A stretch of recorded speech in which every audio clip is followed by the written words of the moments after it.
Hello guys, आप कैसे हैं? स्वस्थ होंगे, मस्त होंगे, प्रसन्न होंगे। तो गाइज, आज है आषाढ़ मास के कृष्ण पक्ष की एकादशी और एकादशी का मैं पूजन करने जा रही हूँ। और मैंने आपको रात में भी एक वीडियो डाली थी कि मैं कल एकादशी है, यानी कि आज योगिनी एकादशी है, आषाढ़ मास के कृष्ण पक्ष की एकादशी है। तो आज बहनों सभी व्रत पूजा ज़रूर करें और व्रत का पालन करें। और गाइस, मैं भी अब पूजा कर रही हूँ। कुछ पूजा मैंने कर ली है, कुछ और करूँगी। तो गाइस, मैं आज आपको कथा सुनाऊँगी, योगिनी एकादशी की कथा सुनाऊँगी, जो कि आप ध्यान से सुनना। और मैं उस कहानी को बताऊँगी, क्योंकि कल मैंने उसे कहानी को नहीं सुनाया था, नहीं बताया था। आज बताऊंगी। और अपने हाथ में फूल, गंगा जल, थोड़ा सा 3 चम्मच जल और 3 सूत के धागे तोड़ के और पैसे और फल अपने हाथ में लेके आप बैठें और कथा सुने।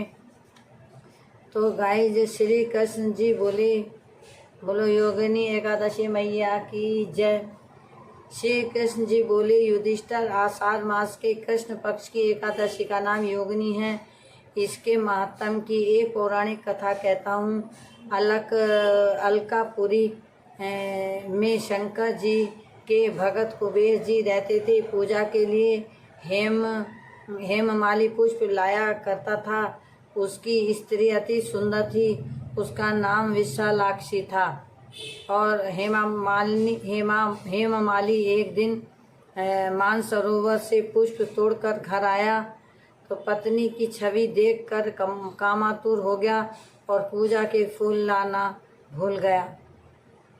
कुबेर भंडारी रास्ता देखते रह गए और माली घर पर किलोल क्रियाओं में मग्न हो गया। पक्षपति कुबेर ने अपने पक्षियों को भेजा। वह उसके कुकर्मों को देख कर आई और उस महाअंधे ने उनको न देखा। तो कुबेर ने मालिक को बुलाकर कहा, ओ महापापी नीच, तूने मेरे पूज्य वर शिवजी का तिरस्कार किया है। इस कारण श्राप देता हूँ कि तू स्त्री के वियोग से दुख भोगेगा, मृत्यु लोक में जाकर कोड़ी होगा। कुबेर के श्राप से वह माली पृथ्वी पर गिराया गया। स्त्री का वियोग हो गया, कोड़ी बनकर कष्ट पाने लगा। शरीर से तो दुर्गंध आती थी, परंतु अंतःकरण उसका दर्पण के समान शुद्ध था। शंकर जी की भक्ति के प्रभाव से उसे पिछले जन्म की स्मृति थी। तो प्रायश्चित करने के लिए वह हरिद्वार में आया, गंगा जी में स्नान किया, परंतु मक्खियों ने पीछा न छोड़ा, भिन्न भिन्न करती हो ही रहीं। अंत में पवित्र पावनी देवभूमि उत्तराखंड को चला गया। देवप्रयाग होता हुआ जमुनोत्री के तट पर पहुंचा, जहां चिरंजीवी महामुनि मार्कंडे का आश्रम था। उनके दर्शन से मक्खियां अंतर्ध्यान हो गईं। हेममाली उनके चरणों में गिर पड़ा।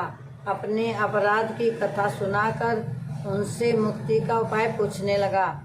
मार्कंडे मुनि बोले, आप आषाढ़ मास के कृष्ण पक्ष की एकादशी का व्रत विधि सहित करो, समस्त पापों का नाश हो जाएगा। अतः हेममाली ने मुनि की शिक्षा से योगिनी एकादशी का व्रत किया।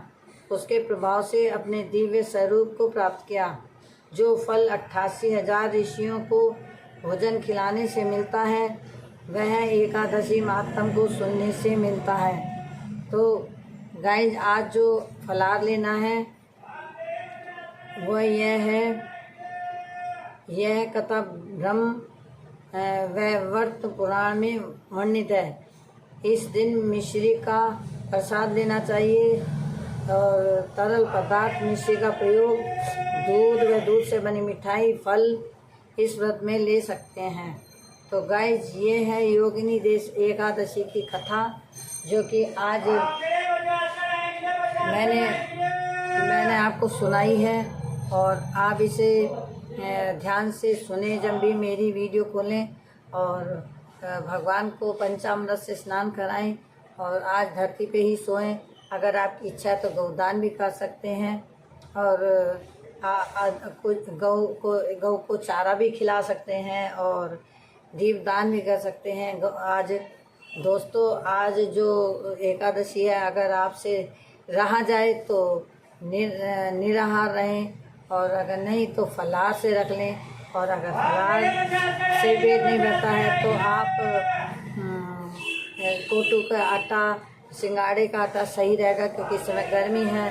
तो आप सिंगाड़े का आटे से अपना व्रत खोल सकते हैं गाइज, क्योंकि सिंगाड़े का आटा ठंडा होता है। गाइज आपको मैं दिखाऊं कि मैं इस समय पूजा में बैठी हुई हूँ, और ये मेरी पूजा की थाली है, और मेरे दीपक जो है प्रज्वलित हो चुका है। ये देखिए मेरे भगवान हैं, और ये हमारे गुरु जम्बेश्वर महाराज हैं, जो हमारे बिश्नोइयों के गुरु हैं। और ये मेरे भगवान भोलेनाथ हैं, और मैं इनकी शरण में हूँ, और इनके बगैर मेरा कोई काम नहीं होता है। और मैं इनकी ही सबसे बड़ी, मैं इनकी ही भक्त हूँ, और मैं इनकी पूजा करती हूँ।